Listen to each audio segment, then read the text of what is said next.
They're not generalists. People don't know a lot about a lot of different subjects. I don't think you could get people to go to war if they knew a lot about a lot of things. I think education is mostly rote, and they're not taught how to solve problems. They're not given the tools emotionally or within their own field of how to do critical thinking.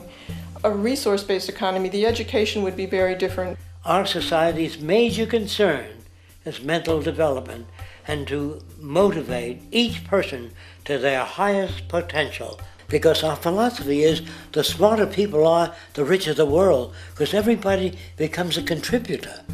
The smarter your kids are, the better my life will be, because they'll be contributing more constructively to the environment and to my life, because everything that we devise within a resource-based economy would be applied to society. There would be nothing to hold it back. Patriotism, weapons, armies, navies, all that is a sign that we're not civilized yet. Kids will ask their parents, "Didn't you see the necessity of machines? Dad, couldn't you see that war was inevitable when you produce scarcity? Isn't it obvious?" Of course the kid will understand that you were pinheads, raised merely to serve the established institutions. We're such an abominable, sick society that we won't make the history book. They just say that large nations took land from smaller nations, used force and violence. You'll get history talked about as corrupt behavior all the way along until the beginning of the civilized world. That's when all the nations work together.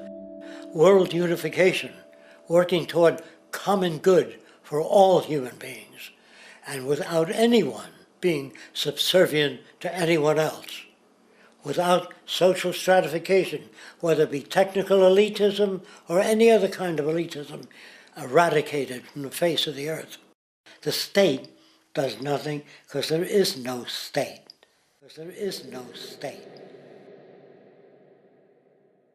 The system I advocate, a resource-based global economy, is not perfect. It's just a lot better than what we have. We can never achieve perfection.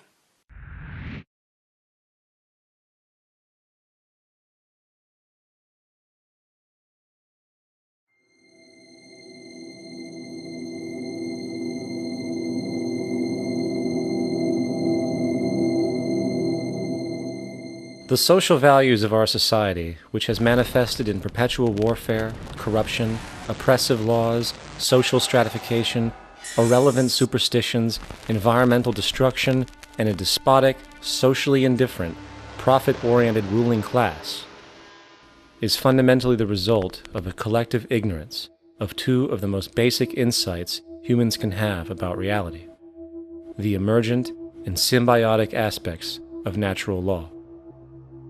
The emergent nature of reality is that all systems, whether it is knowledge, society, technology, philosophy, or any other creation, will, when uninhibited, undergo fluid, perpetual change. What we consider commonplace today, such as modern communication and transportation, would have been unimaginable in ancient times. Likewise, the future will contain technologies, realizations, and social structures that we cannot even fathom in the present. We have gone from alchemy to chemistry, from a geocentric universe to a heliocentric, from believing that demons were the cause of illness to modern medicine. This development shows no sign of ending, and it is this awareness that aligns us and leads us on a continuous path to growth and progress. Static, empirical knowledge does not exist. Rather, it is the insight of the emergence of all systems we must recognize.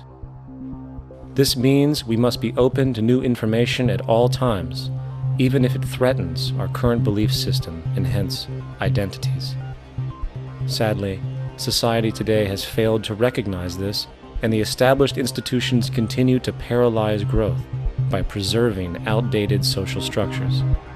Simultaneously, the population suffers from a fear of change, for their conditioning assumes a static identity, and challenging one's belief system usually results in insult and apprehension. for being wrong is erroneously associated with failure,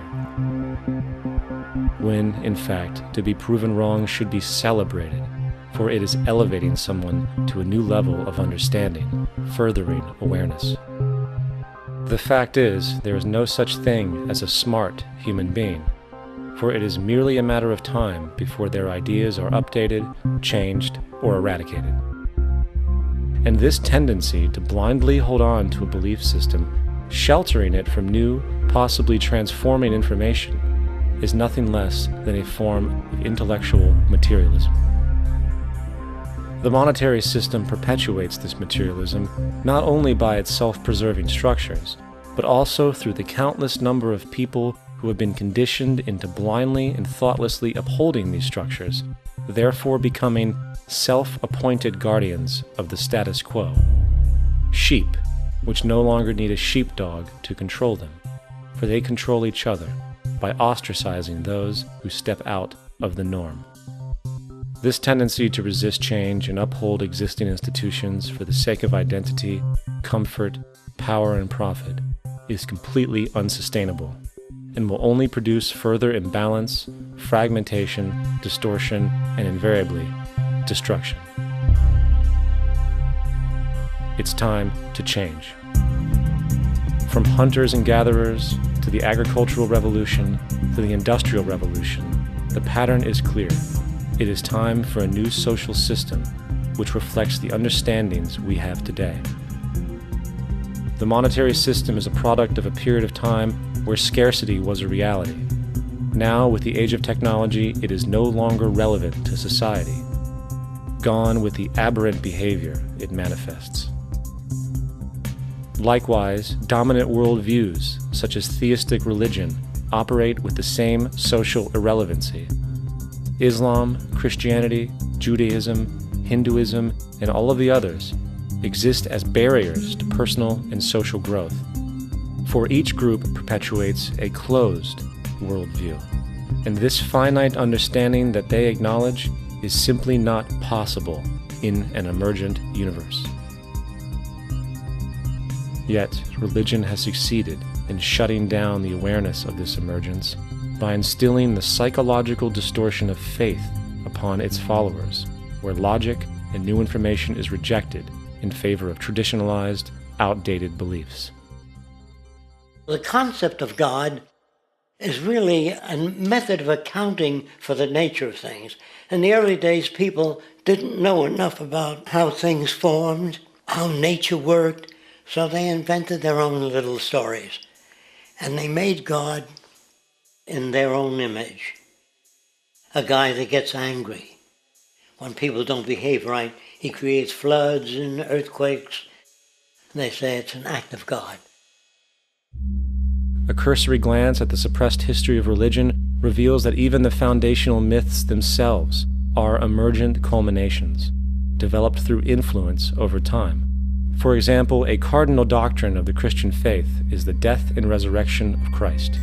This notion is so important that the Bible itself states, "And if Christ be not risen, then is our preaching vain, and your faith is also vain."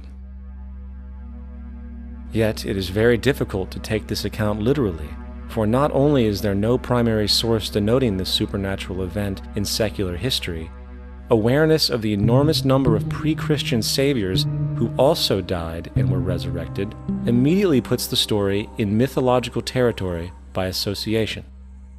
Early church figures such as Tertullian went to great lengths to break these associations, even claiming that the devil caused the similarities to occur, stating in the 2nd century, "The devil, whose business is to pervert the truth, mimics the exact circumstance of the divine sacraments.